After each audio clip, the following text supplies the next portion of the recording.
మనం ఒక ప్రాపర్టీ కొనే ముందు ఫస్ట్ అసలు ఆ ల్యాండ్ ఎక్కడి నుంచి వచ్చింది, ఆ ల్యాండ్ ఇప్పుడు ఎవరి పేరు మీద ఉంది, ఇప్పుడు ఎవరి పేరు మీద ఉందో ఫస్ట్ ఎవరు కొన్నారో ఆ మధ్యలో టైటిల్ ఫ్లో సరిగ్గా ఉందా లేదా అన్నది ఖచ్చితంగా చూడాలి.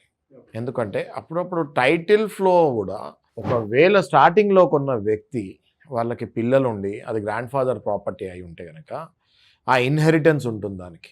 వాళ్ళ రైట్స్ వాళ్ళ సిగ్నేచర్ లేకుండా ఆ ప్రాపర్టీ కనుక ఆటోమేటిక్గా వేరే వాళ్ళకి ఎవరికైనా అమ్మేస్తే అది 100% కొన్నవాళ్ళు పప్పులో కాలేసినట్టే లెక్క.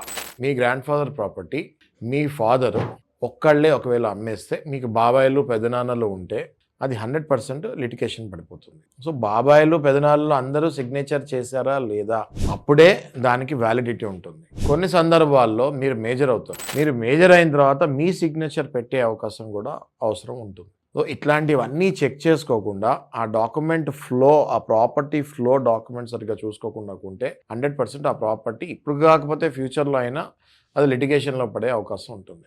కాబట్టి ఒక మంచి అడ్వకేట్ దగ్గరికి వెళ్ళి మీరు ఏ ప్రాపర్టీ పర్టికులర్గా లీగల్ ఒపీనియన్స్ చూసే అడ్వకేట్స్ కొంతమంది ఉంటారు. ఆ పర్టికులర్ అడ్వకేట్ దగ్గరికి వెళ్తే చక్కగా మీది 30 ఇయర్స్ కాదు, వాళ్ళు 50 ఇయర్స్ హిస్టరీ కూడా చూసే అవకాశం ఉంటుంది. ఎకరాల్లో కొంటే 30 ఇయర్స్ హిస్టరీ కూడా అప్పుడప్పుడు సరిపోదు మనకి.